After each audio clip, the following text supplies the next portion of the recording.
Welcome to Hired the Podcast. I'm here today with Dr. Kristen Donnelly, TEDx presenter, international educator, and public speaker, and founder of Abbey Research, a firm that specializes in helping other companies focus on employee engagement and retention. Kristen, thanks so much for being here today. Thanks for having me, Travis. This is really fun. Of course. So talk to me a little bit about that. Why is engagement so important for retention at companies? Well, there's, all of the more financial reasons, right? The more people feel like they've bought into a vision, then the more money you make and all that kind of stuff.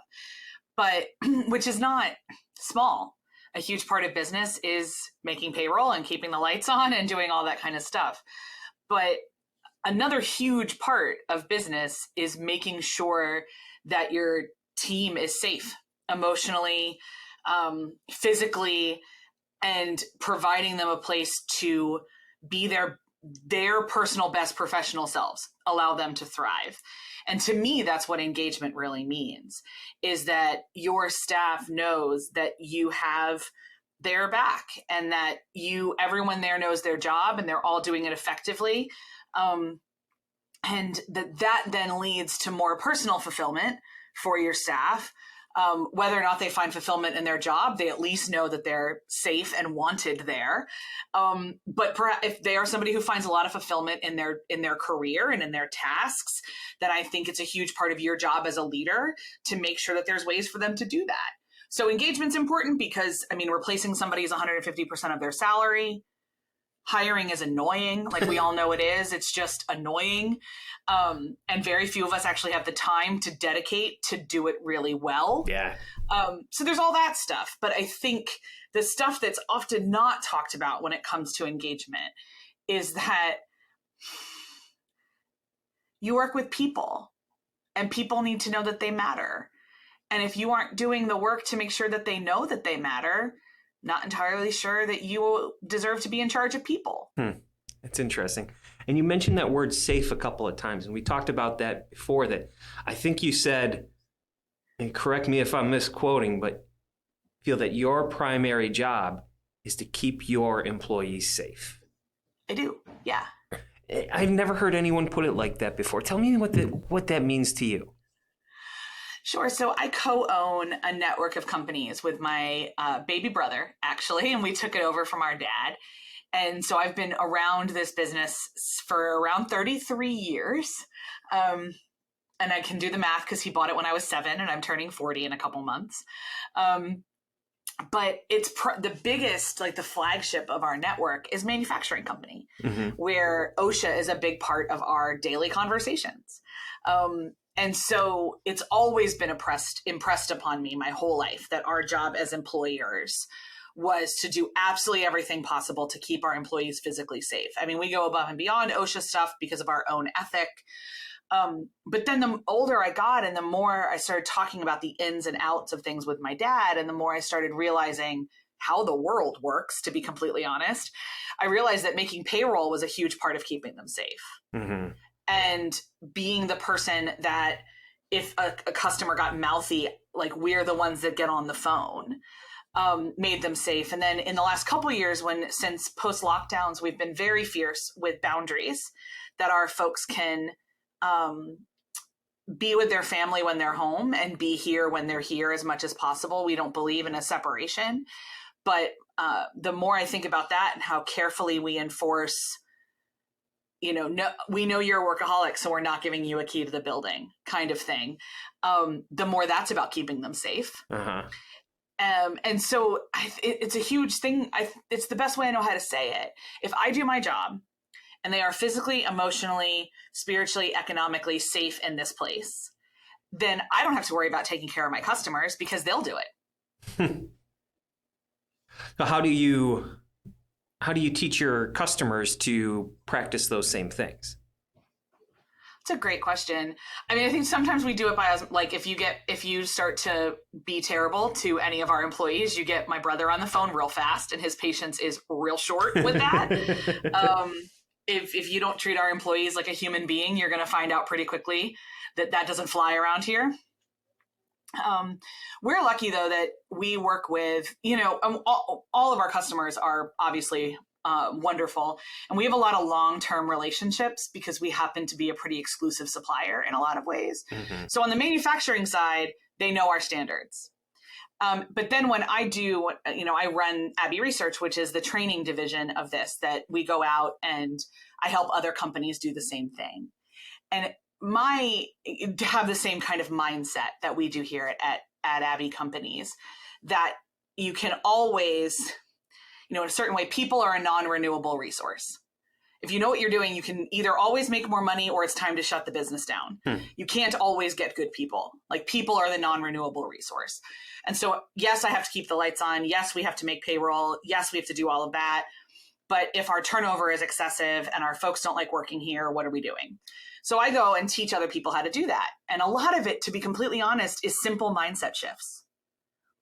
It's small ways every day to remember that your employees are people. And the core of your business is people. I don't care what you make. It's still people. And so it's helping people do different disciplinary meetings or framing them differently. It's helping folks frame employee engagement events a little bit differently. More than anything, my job is to teach people that different people are different and they're going to need different things. And how do you learn to ask questions and make less assumptions?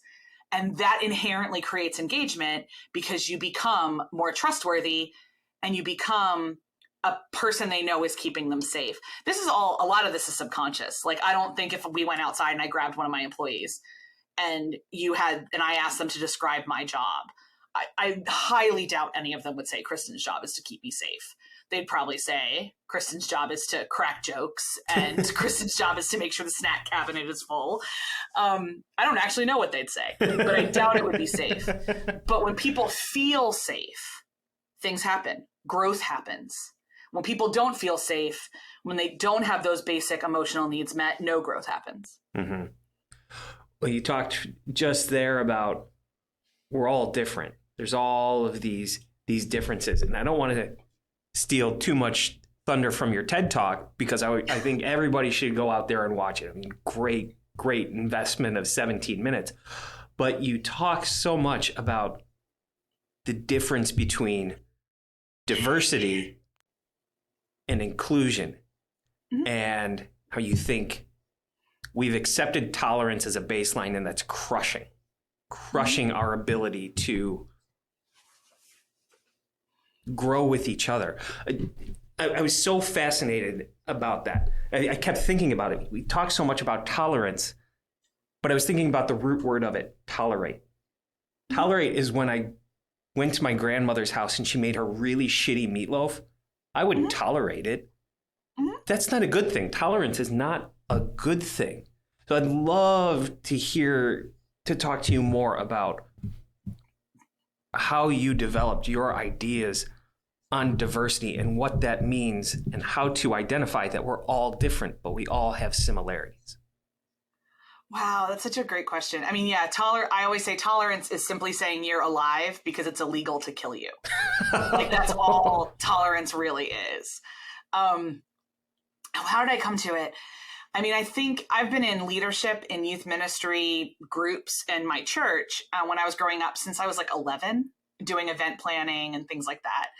And the very first time I went to an event where people were talking about racial reconciliation in the church, again, I was 11. And all we did was put Black people and white people in proximity to each other. And then we all congratulated ourselves that we had solved racism. That was in like the year of our Lord, 1994. Mm-hmm. Like, it's been a minute. And as I grew up and I went to a small Christian college where they kept constantly talking about diversity. And they were like, we really need more diversity on campus. And it just started really bothering me because I was like, I'm one of the only people from north of the Mason-Dixon line. Hmm. I'm the only one of my friends at this place whose father owns their own company. Like, that makes me different. Mm-hmm. And you're not interested in my difference because I'm also a white lady. And so I started digging into things like intersectionality and Kimberly Crenshaw's work and started kind of looking at all that. And then I spent a year after my undergraduate working in Northern Ireland, which is a visually homogeneous place, but easily one of the most, with all vast pockets of different ways to do human. And that taught me a lot about what diversity and inclusivity really looks like. And that place is just brimming with diversity you can't ignore and you can't pretend is somewhere else. It's just not a lot of visual diversity. And so that, again, that just kind of all accumulated and all added to it. And sometime in my mid-20s, I was in a social work program. And I was again, look, I'm a nerd. So I was just reading a lot of books and thinking about a lot of things. And I was doing an internship in Camden, New Jersey. And it just kind of all clicked for a little bit, that the more I thought about how we were having conversations, especially in corporate, which I knew from friends and from my dad complaining about things he had to go to, that we just kept pretending that the only difference that mattered was skin tone. And the only difference that we needed to always make sure we had in the room was people of different skin tones. And I just started getting really angry about that, because first of all, that's what leads to tokenism. Like, that means that any person of color who walks into a room, the only thing that matters about them is the color of their skin, which is nonsense. Absolute nonsense. It doesn't allow them to be the full expression of themselves, nor does it allow any white folks to be the full expression of themselves, because they're in that room because they're white. And it's often still, that version of racial diversity is often used to continually exclude Indigenous and Asian and Latino people in delightfully awful ways. Yeah. So when I took all of that and I really started, again, writing and thinking and talking to other people, and again, my husband is from Northern Ireland, and I moved back over there in 2011 to do my PhD. And again, every single one of my friends in Northern Ireland was white. Every single one. I had, 2 friends from England, 2 friends from down south, another friend from America, people who were in all different communities in Northern Ireland. If you look at a picture of us, we all look exactly the same. And not a single one of us had the same views on anything. We didn't have the same life experience. We didn't have the same economic status. We weren't in the same degree programs. But if you look at us, we all look the same. And so when it came time to kind of really think about if I had one talk in me, I got to take the TED stage one time. What's the thing I wanted to say? And the thing I wanted to say is that tolerance is garbage. And if we don't start realizing the fullness of everybody, every room you walk into is diverse. I don't care what it looks like.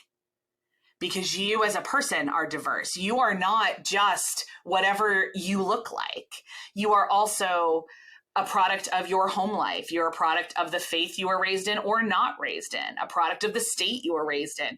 I mean, I tell this story all the time, but one of my best friends, I was raised in suburban Philadelphia. And one of my best friends was raised an hour and a half north in the mountains in Philadelphia. And we were talking once, and she just started describing something. And she's like, well, I'm sure you learned about the miners' strike of whatever in school. And I just blinked at her. I was like, no. She's like, you didn't take Pennsylvania state history? And I was like, Pennsylvania state history is American history. Like, I just grew up going to Independence Hall. She's like, I've never been to Independence Hall. So again, we are 5 years apart, both white girls who were raised in Pennsylvania with vastly different experiences. And so then I developed, and with the help of my partner, Aaron, when we started really talking about what could inclusivity means, it goes back to anti-tokenism. Anti-tokenism, okay. How do you create an environment where everybody shows up on their terms?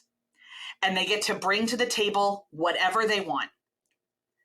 So you're never not who you are. When I walk into a room, I'm never not a business co-owner. I'm never not a wife. I'm never not those things. But there are certain conversations I don't feel like being a business owner in. There's conversations where it's not super appropriate that I'm a wife. It doesn't matter. Sure. I get to decide based on the conversation, based on the room, based on the environment, who I want to be in that room. And everyone deserves the same dignity. to choose who they want to be in that room. And that's inclusion. That's inclusion. How do you couple that with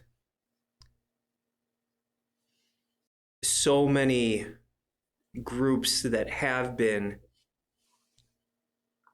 beat down upon for centuries, and there are still so much systemic racism and sexism that people are unaware of in their unconscious biases? Oh, for sure. How do companies truly promote diversity and inclusion? I mean, I think it's probably so much harder, because to promote diversity and inclusion based upon these binary factors, are you white? Are you a person of color? Are you a woman or a man? That seems so easy, and still so few organizations are doing it. I mean, so a huge part of my life is telling everyone that if we all just ran our lives like we went back to kindergarten, it would be a lot better. And here's how you integrate it. But I mean, the quick answer to that is that a lot of us start with the big things. So you want to create an inclusive environment. You want to tackle systemic racism. Friendo, that is above your pay grade. Hell yeah. That's for sure. And it's above most DEI folks I talk to. I don't think they should start there either, because there's so much groundwork that has to happen with that. We have to have conversations about systemic oppression. We have to have conversations about that make people deeply emotional and uncomfortable. Where you start is the not emotional things. Where you start is by asking questions of a room. Like, hey, I'm looking around. Do you think that we have a pretty accessible office to somebody in a wheelchair? Hey, it's Ramadan next week. Do any of you know anyone who's fasting? Like, what do you think it's like? I notice on your, I heard you talking to somebody the other day that you're a practicing Sikh. I don't know what that is. Would you mind sharing with me what that means for you? Some of those are pretty high stakes. Faith is really high stakes. Mm-hmm. You can also ask, like, hey, who here is a real big fan of Game of Thrones? Who grew up on a farm? When we do the Women's World Cup in a couple months, what country are you rooting for and why? Those are all still things that make us diverse. Uh-huh. They're low stakes. They're easier to talk about. Because then once you create that sense of, I really care about these things too, what you're doing is subliminally telling people you see them as people. And if you see them as people and not flattened caricatures of some category they belong to, some of the harder conversations get easier. The other thing I often tell people about both gender and race is that they have to be aware that the way we have shaped that conversation in America automatically makes someone feel guilty about it. So when we talk about oppression of women, men who especially men either get defensive or they begin to feel guilty. We talk about oppression of people of color, white people get defensive or they feel guilty. None of those are productive emotions. None of them are. And so in order to have a conversation about systemic anything, systemic ability, systemic socioeconomic privilege, systemic racism, pick a system, you have to figure out a way to strip the emotions out of it. And if you can't do that, don't have the conversation. And that's above a lot of people's pay grade. It's above most people's pay grade. And then a DEI consultant comes in, and God love them, they're all well-meaning, but then the folks don't do the work after they leave. And it becomes a tick box exercise that a company can say, we hired a DEI consultant, we're diverse now, congratulations. Mm-hmm. And it just perpetuates this cycle of tolerance and anger and shame and guilt and fear and disillusionment and division.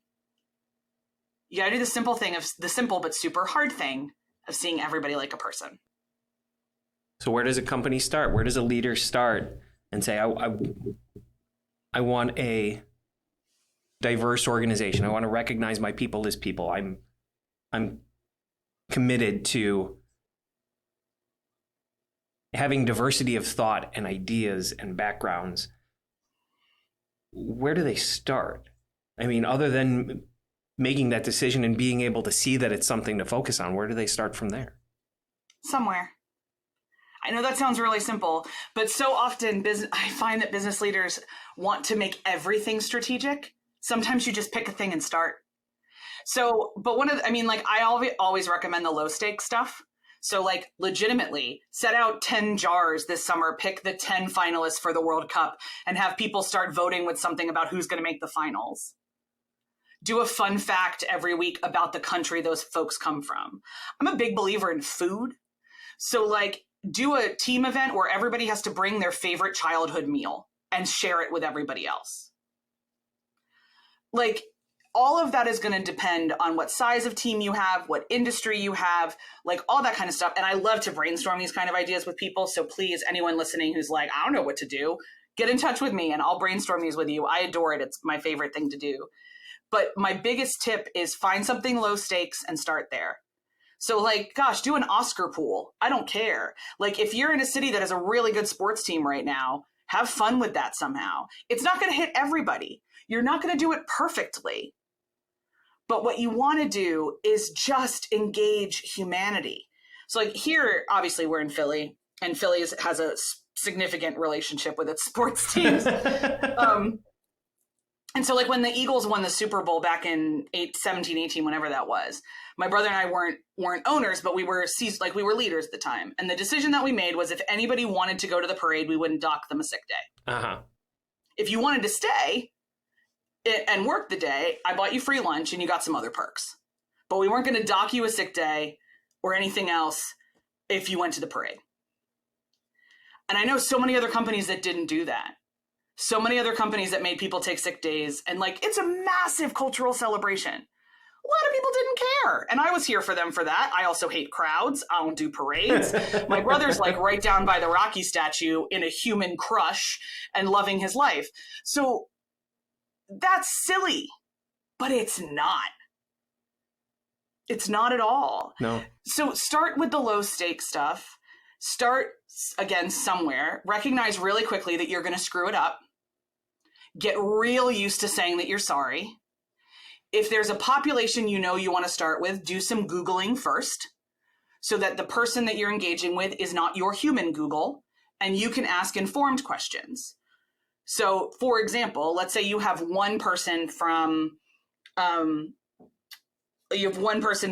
don't know, I'm picking a country here, Brazil, on your team. And you want to do a, carnival type thing at some point.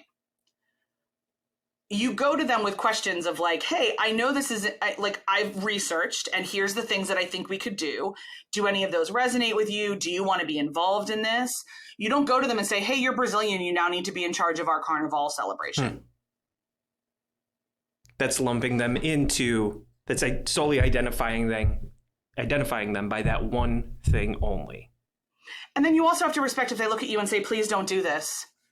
I don't want Americans doing it. You have to go, okay, how can I help? How can we celebrate something that you love in another way? Your ideas are very rarely going to be the best ones as a leader. Your job is to make sure you can identify the best ones. That's a great sentiment right there. It's hard. So many leaders think that they need to be the smartest person in the room at all times. I really think that their job is to probably be the least smart person in the room. Just be best at listening. Yeah. And we also need to start talking about smart a little bit differently. So, and all of those kinds. So a lot of people assume that smart means you have a lot of degrees. Because that's how we measure that here in the West, especially, but definitely in America. So I have a lot of letters after my name, 9 of them, in fact. And when I meet people, I can tell immediately that when they get defensive about that, because they'll enter every sentence with, well, I'm not a doctor or anything. And I just look at them and say, they give out PhDs for reading, writing, and talking. I am good at nothing else. I doubt that's true, but. Like, I'm good at the things they give the degrees for. What intelligence is truly is the higher your IQ is, the more you are able to quickly process a lot of pieces of information at once. That's it. You can train yourself to have a higher one by taking in a lot of information and training your brain to have those things all at once.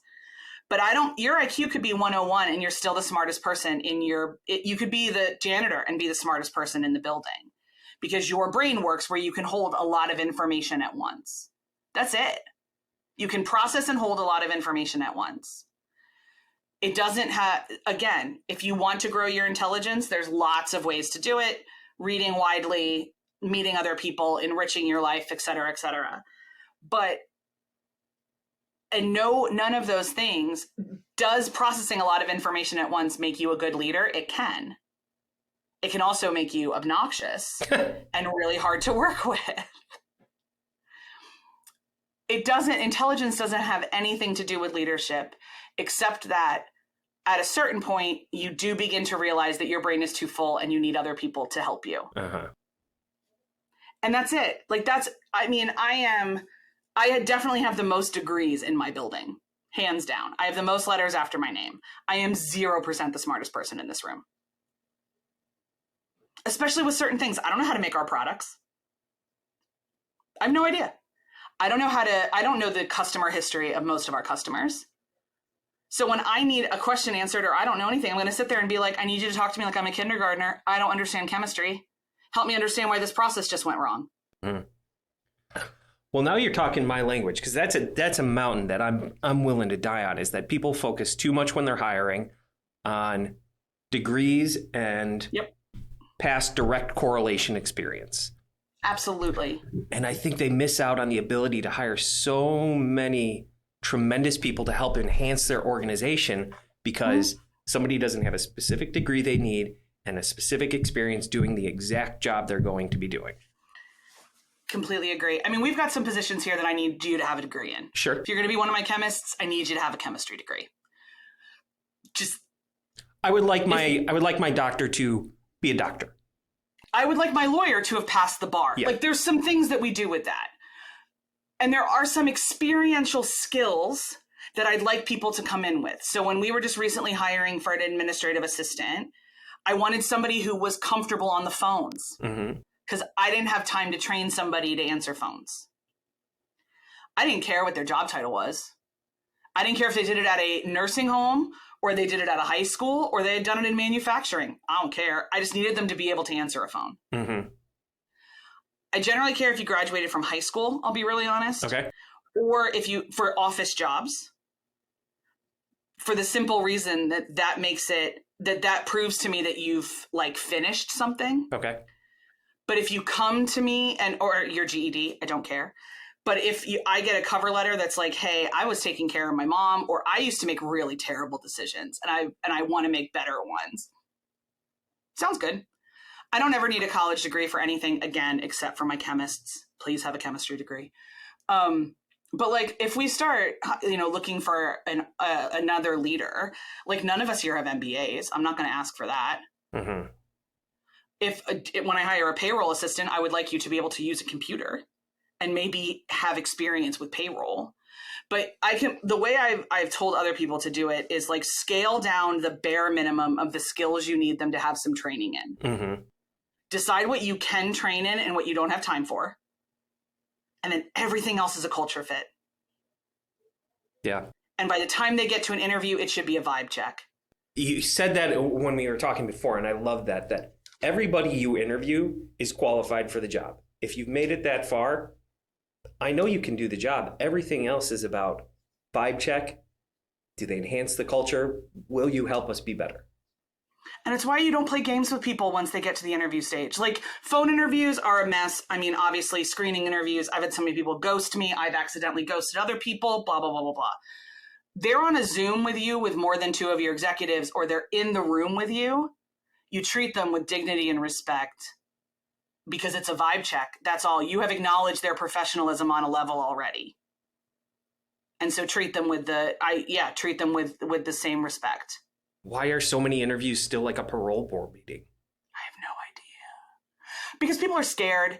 I think I'll be really honest with you, Travis. I think some of the professionalization of HR has terrified people. You got to dig into that. That's a hot statement. Some of it. I didn't say all of it, But I think people who just hear in the news, what does the government say? 97% of American businesses are small, so it's under 500 people. Mm-hmm. And I meet folks every day that don't have HR departments that are that size. They don't really, especially under 50 people, they don't have HR departments. So they don't actually know what they can and cannot ask in an interview. And they're getting all their information about that from Google, CNN, or Fox News. And so they don't know what they can ask and what they can't. So they either err on the side of being total jerks and asking everything inappropriate, or they err on the side of asking nothing because they're terrified. Mm-hmm. So like what I wish SHRM would do, for instance, is like just a 2-page PDF on like what you can and cannot ask during interviews. And let me just email that out to everybody. So we actually know. No, you can't ask what age people are, but you can ask like, what's the best experience that you had during college? Sure. You can like, no, I would not recommend asking them about their kids, but you can certainly set up questions where if they want to share about their kids, they can. The other thing is that folks get scared of talking to people because we're not used to it anymore. So they'll download interview questions off the internet and not ever think about it. That's not an interview. That's an interrogation. It's an interrogation. We're not skilled in having conversations anymore. Especially, and I'll say this too, the American education system, God love it, has eliminated a lot of critical thinking time for students. Test taking. And that's part of the No Child Left Behind Act of the early mid-2000s, is that if you're in any system, because Northern Ireland and England have the same teach to the test system, and I saw this over there as well, you're going to have really, really crappy interviews with everyone under the age of 30 moving forward now, because we're taught how to memorize answers and not how to give them. So the best thing you can do for those kind of things is push back just a little bit and then give them a little bit of space to score. Because they don't know how to answer the question, and that's okay. But yeah, I love the professionalization of HR. Let me tell you that. I think it's great. I really love that we can report people for shitty behavior. I think that's fantastic. I think the problem has come that HR is not a mandated thing in a business in this country. And so there's no uniform way to do it. And so a lot of people are just doing it wrong. How do you suggest people do it right? Hire us. Just kidding. Recognize that you might need it. Just because your company is working for you does not mean it's working for your employees. And so just because you like the culture doesn't mean everybody else does. I'm a big believer that an HR person can't be part-time. Okay. But they can be outsourced. So like your employees need to be able to get a hold of somebody whenever they need to during working hours. But they don't have to be on site because we all have phones now. So if you don't know where to start, there's lots of companies out there that can help you start. And even if you don't have the capital or the cash to hire one of them, a lot of the salespeople will just teach you what questions to ask. And your state, if you're listening to us in the United States, your state will probably have a chapter of the Society for Human Resource Management. Check their website, give them a call, ask for some help. If you're listening in Europe, your city council will have this kind of thing, and kind of Google that way. But there's also, let me say too, there's two sides to HR. There's benefits management, which is super easy to outsource. Like everyone and their mother can help you do that. And then there's like relational management, and that's a much deeper and more involved conversation that should have a trained professional. Social workers are great, for instance, if you're looking for somebody. Google that MSW. And that's a much more complicated conversation. Benefits management is easy, but make sure you at least have that. And even HR managers don't always have the skills that you think they would. I remember I was talking to a human resources manager about us working for their company, helping them find someone. And she says, all right, well, we need somebody 10 years experience, a little fresher in their career, need them to have this experience, A, B, C, D. But I don't want to hire any gals that are going to get knocked up in the next 5 to 10 years. Cool. 2 thumbs way up. Thanks for saying that one out loud. Female HR manager. Yep. That was a pretty hard pass on our end. Yeah, that doesn't fit with your culture. That was, And to hear that from someone, it blows my mind that that's still a thought in people's minds, that they think that it not only is it okay to think that, but to say that out loud is unbelievable. I know. And it's so much of it is because we don't think of other people as people. We think of them as cash producers. Commodities. Yeah, I think the phrase I use in one of my TED Talks is interchangeable cogs in a profit machine. Oh, Jesus. And that's what I see. I mean, I'll tell you, that's how we treat like postdocs in academia. It's one of the reasons I left. It's often how we treat young doctors and trainee doctors. You hear so many people who cut their teeth in Hollywood talking about that's how we treat PAs. Anytime somebody is an unpaid intern, they are an interchangeable cog in someone else's profit machine. So the book we're writing right now is actually on burnout and the cultural foundations of it, and why burnout is just as American as apple pie. But we can rewrite it. And a huge part of those foundations is that our civic religion, like what it means to be American, is to be a capitalist. Mm-hmm. And what it means to be American is to be either productive or a bad person. And we've attached this moral judgment to people's work output. And so as much as we say we want babies in this country, we can't have babies that interfere with work output. Yeah. Sure, we're super pro-life and pro-child until a woman asks for daycare, for help paying for daycare. And then all of a sudden it's her fault that she doesn't have money to pay for daycare. Yeah. Daycare's expensive. But so how do we deal with this culture of burnout? How do we change it? Come October 3rd, you're going to be able to buy our book that will help you explain all of that. Realistically, I would love to tell you that we overthrow the culture, but I don't have a whole lot of time to overthrow capitalism right now. So it is a communal problem. Let me say that. It's a cultural problem. You are burned out because you are a human in a capitalistic society. Mm-hmm. You are not burned out because you have failed. You are not burned out because you failed to set boundaries or you haven't done enough yoga. No, you are burned out. You are exhausted. You are somewhere on the exhaustion to burnout spectrum because you live in a capitalistic society. How you then handle that is sometimes a little bit more of an individual response. Recognize that what works for somebody else is not going to necessarily work for you. I've got a couple things I kind of ask people to think about. Come up with practices that bring you rest, because as much as I hate to admit this, sleep is evidently important. So, actually come up with ways to take naps and sleep a decent night. Come up with ways that rejuvenate you in some way. So this is just unmitigated joy activities. Uh-huh. I love Disney World, so I go at least once a year. I love being with my niece and nephew. I make sure I'm there with them as often as I can be. So those are the things that just remind you that joy is part of human life and we're allowed to have fun. We're allowed to play. And then the other one I really like is the other one I really kind of help people focus on. There's two more, but this one is realignment. So this is practices that remind you who you are in the universe, that you are important, but you are not imperative and you get to delegate things. So, for people, a lot of people, this is their spiritual practice of keeping Sabbath or doing meditation or something like that. Do something that centers you back on your breath and reminds you that you are beloved, but the world will keep spinning without you. And then the final one is reconnection. So make sure you're in community with people that will look at you and be like, yo, bro, you gotta stop. Or, hey, let's go fishing this weekend. Or I haven't seen you in 5 years. Let's plan something. Or let's go to the ball game this weekend. Or, hey, in that meeting yesterday, you seemed really off. Are you okay?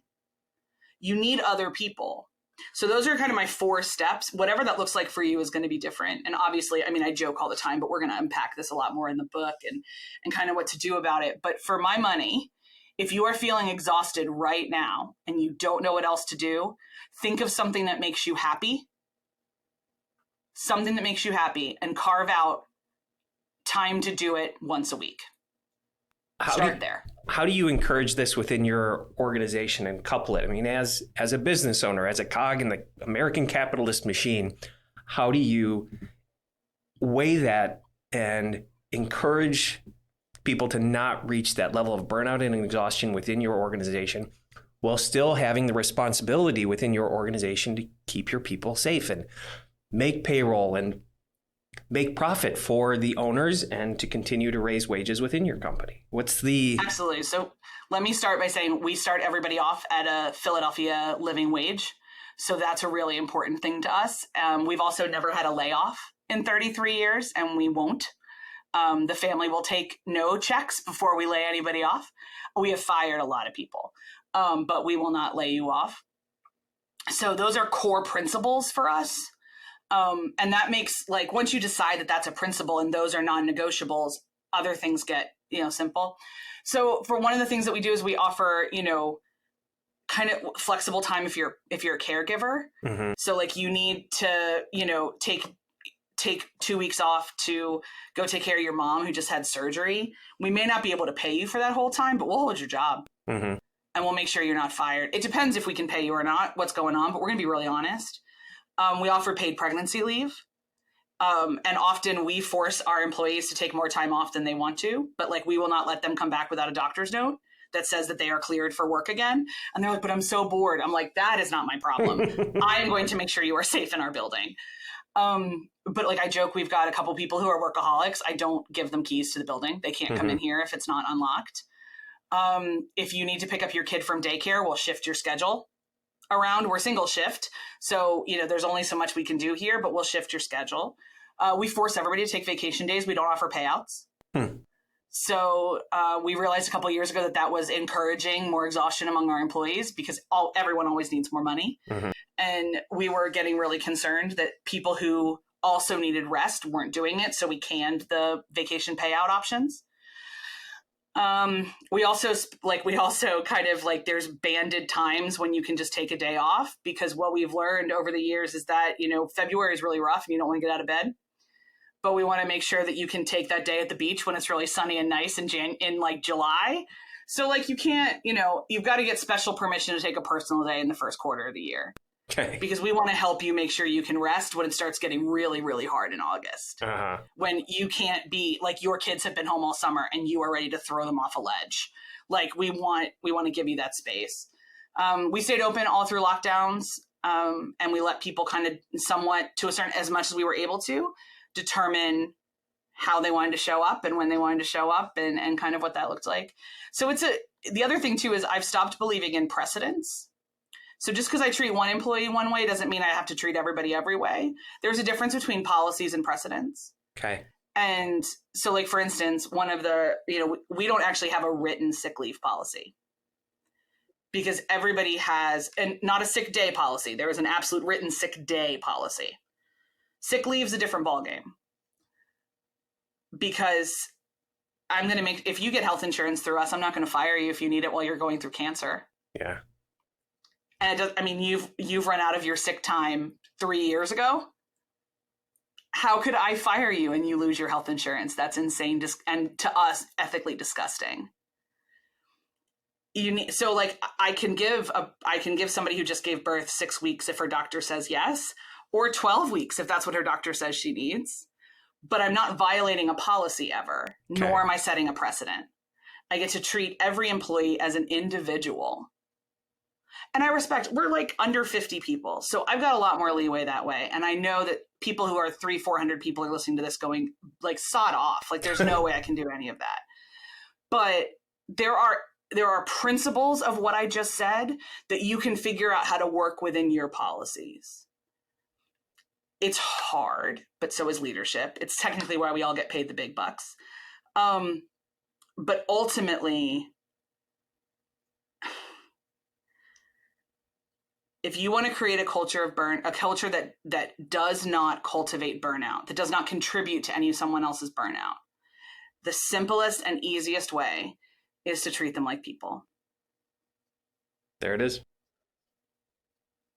There's the thesis of the conversation. Kristen, this has been fantastic. If people want to reach out to you or to Abbey Research about anything, what's the best way for them to find you?